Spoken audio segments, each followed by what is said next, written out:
Feuilles médicinales, écorces séchées, épices, œufs pour faire des sacrifices, canaris pour préparer des décoctions.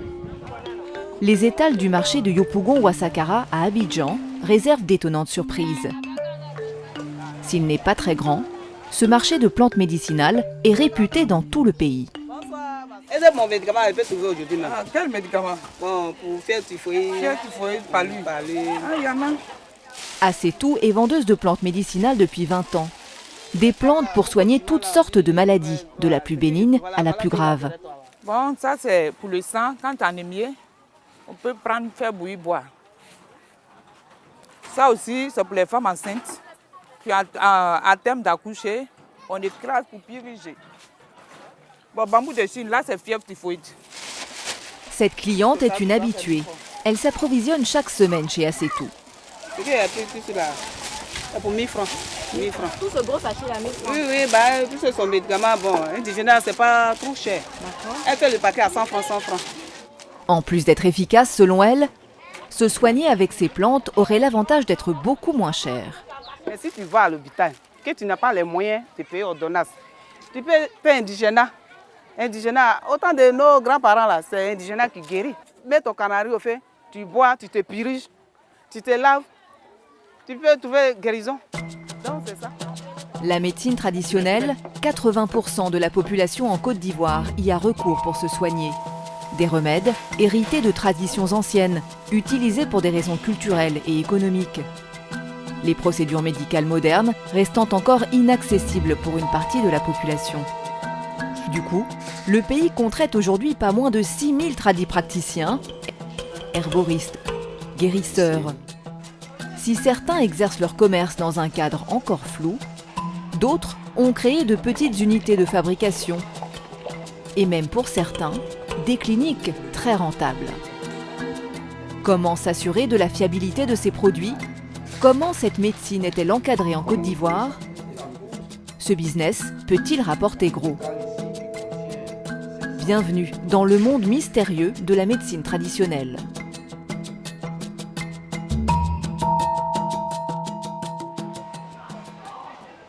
Dans le quartier populaire d'Abobo, Bamba Biti, 73 ans, est en pleine préparation. Dans ce laboratoire de fortune, qui lui sert aussi de domicile, de grandes marmites et plusieurs sacs de feuilles séchées, à partir desquelles elle confectionne des médicaments traditionnels. C'est les feuilles de sana et puis je fais sécher et puis bon, je fais comme ça, c'est pour la toux. C'est très bon. Quand quelqu'un tousse. Ces feuilles ont été récoltées à 800 km d'ici, dans la forêt vierge de Touba, au nord du pays. Elles ont ensuite été séchées, pilées puis tamisées par celle que l'on surnomme Maman Biti. 40 ans d'expérience en tant que tradipraticienne. Un don qu'elle aurait hérité de son grand-père. C'est Dieu donné. Pourquoi j'ai dit Dieu donné? Mes parents le faisaient, ça ne m'intéressait pas. Et deux fois, bon, par rêve, on me montre des médicaments. Bamba Biti n'hésite pas à invoquer la puissance divine pour expliquer ses talents de guérisseuse. Une guérisseuse qui accorde un soin particulier à la présentation de ses médicaments, placés dans des emballages et étiquetés. Pour seule notice, quelques lignes écrites sur la boîte. Soro, c'est dans ma langue. Ça veut dire la toux. On met ici la date de production, fabrication, l'adresse, tout est dedans. Est-ce que ça suffit? Il y en a qui se traitent chez moi il y a plus de 20 ans, 30 ans. Deux fois, au lieu de partir à l'hôpital, ils préfèrent même venir ici. Cette confiance, la preuve selon elle de l'efficacité de ses produits. En tout, elle en a fabriqué une quarantaine. Certains, comme celui-ci, soigneraient le neuropaludisme, la forme la plus mortelle de la malaria. Difficile de le prouver. En tout cas, après plusieurs tests de toxicité, Bamba Biti a reçu un agrément du ministère de la Santé pour fabriquer ses médicaments. Un prix national d'excellence lui a même été décerné. Celui qui a fait sa notoriété, c'est le Diabétrine, un produit à base de plantes qui aurait permis en 6 ans de soigner 3000 patients atteints de diabète. Par jour, la tradipraticienne dit pouvoir écouler jusqu'à 70 unités de ce médicament vendu 8000 francs pièce, reçoit un remède qui peut lui rapporter 560 000 francs CFA en une seule journée. La majorité de ses clients viennent directement à son domicile. Mais Maman Biti a aussi ouvert une petite boutique à Abobo. Ici, elle expose et vend ses médicaments. Certains sont coûteux, le prix à payer pour soigner tous les maux, même les plus intimes. Le plus cher des médicaments, c'est la faiblesse sexuelle. C'est ça qui est 10 000 francs, mais quand on le fait aussi, ça marche beaucoup. Parce que les clients ont beaucoup confiance en ça. Donc c'est le Viagra de Maman Biti. Les autres sont vendus entre 2 000 et 8 000 francs CFA. Elle réalise ici près de 300 000 francs de chiffre d'affaires par mois. En tant que fabricante agréée, elle est autorisée à produire et à commercialiser ses médicaments dans ses établissements, mais pas encore dans les pharmacies. Il lui faudra pour cela obtenir un autre agrément du ministère de la Santé. Son obtention peut prendre jusqu'à 2 ans. Pour faire prospérer cette médecine traditionnelle, certains ont créé de véritables cliniques. Cette jeune femme a rendez-vous pour un examen médical. Ici, tout ressemble à s'y méprendre à une clinique conventionnelle. Salle d'attente, secrétariat, protocole de prise en charge des patients. Mon Dieu, nez bouché, la laine un peu dérangée. Quand vous parlez, vous sentez une mauvaise odeur. Oui. Sauf que nous ne sommes pas à l'hôpital, mais dans un centre spécialisé pour la sinusite. Une maladie qui se manifeste par des maux de tête, un mal de gorge, des narines bouchées. Ici, on soigne uniquement avec les plantes. Je vous prépare psychologiquement. Vous allez avoir une sensation désagréable de quelques minutes, le temps que le produit fasse son effet, pour pouvoir drainer. La patiente est conduite en salle de soins. Venez, madame, s'il vous plaît. Ici, pas d'intervention chirurgicale pour traiter les sinusites chroniques, comme cela se passe parfois dans les hôpitaux. La technique employée, le drainage. Elle consiste à extraire la glaire dans les cavités du patient à l'aide d'un produit, le GP20. Comprenez, groupe de plantes aux 20 vertus. Pendant 1 heure, la glaire s'écoule. Il faudrait en tout une dizaine de séances pour que le traitement fonctionne. Prix de la guérison, entre 130 et 180 000 francs CFA. Malgré ce coût important, la clinique ne désemplit pas. Elle reçoit en moyenne une quarantaine de patients par jour, environ 15 000 par an. Soit un chiffre d'affaires avoisinant les 500 000 francs par jour, 182 millions de francs CFA annuels.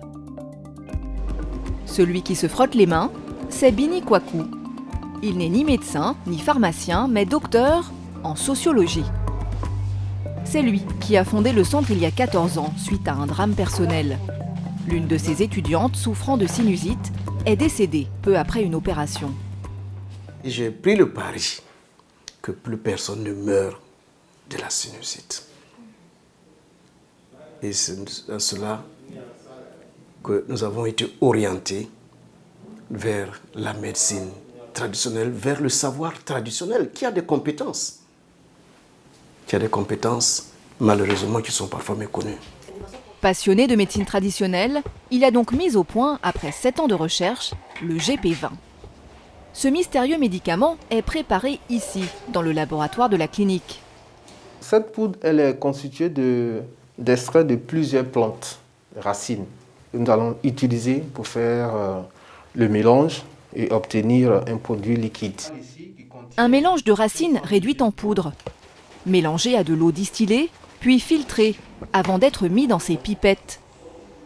C'est tout ce que nous saurons de la recette de fabrication du GP20. Depuis ses débuts, la clinique aurait soigné 160 000 patients. Preuve, selon le docteur Kwaku, que ce traitement peut être une alternative ou un complément à la médecine moderne. Il n'y a pas une médecine traditionnelle d'un côté et une médecine moderne d'un côté. Il s'agit de soigner les gens. Il s'agit de la médecine, soigner les gens. Au cœur de cette médecine traditionnelle, il y a les plantes médicinales. 1500 ont été découvertes par les chercheurs ivoiriens. Un trésor thérapeutique. Dans cette forêt botanique, située en plein cœur de l'université de Cocody, sont conservées plusieurs centaines d'espèces issues de la pharmacopée traditionnelle. Objectif, les étudier et les reproduire afin de les préserver. Vous avez dû entendre un peu partout une plante qu'on appelle le cure-dent-gouraud. Voici la plante elle-même qui est là. Cette liane que les gens utilisent comme plante stimulant aphrodisiaque. Des plantes aux multiples vertus thérapeutiques. Leurs propriétés vont du traitement du paludisme à l'hypertension, l'infertilité ou encore la fatigue. Mais le botaniste nous met en garde. Certaines de ces plantes sont capables du meilleur comme du pire, comme celle-ci qui agit contre l'asthme. Ici, c'est une petite liane qu'on appelle Abrus precateus, la liane réglise. S'il vous plaît, si vous voyez des graines de cette plante, évitez de mâcher ne serait-ce qu'une seule graine. Vous aurez beaucoup d'ennuis. Elle est suffisamment toxique pour tuer un enfant. La feuille, qui agit comme un bronchodilatateur, serait elle sans danger. Il faut donc selon lui réaliser des tests sur ces plantes pour éviter qu'elles ne deviennent des poisons. Même si on t'a dit que ça soigne tant, il est bon que ce soit un spécialiste qui te donne la dose. Sinon, tu risques de t'empoisonner inutilement. Toutes les plantes sont toxiques, c'est la dose qu'il faut respecter pour que ça puisse te guérir. Ces plantes médicinales ne seraient donc pas sans risque. Pour vérifier que les produits vendus ne constituent pas un danger, un programme a été créé, piloté par ce médecin, le docteur Croix Eoulé. Son rôle, encadrer et réglementer le secteur. C'est lui qui a donné l'agrément à Maman Biti et sa fameuse diabétrine. Aujourd'hui, il reçoit à son bureau des tradipraticiens qui souhaitent eux aussi le même dénouement. Ce matin, nous sommes venus vous présenter le document, c'est-à-dire le dernier document qui prouve que le médicament Diagé a passé tous les tests possibles. Ce document apporté par M. Adou est censé contenir les preuves de l'efficacité d'un médicament qui soignerait à la fois le diabète, l'hypertension et l'obésité.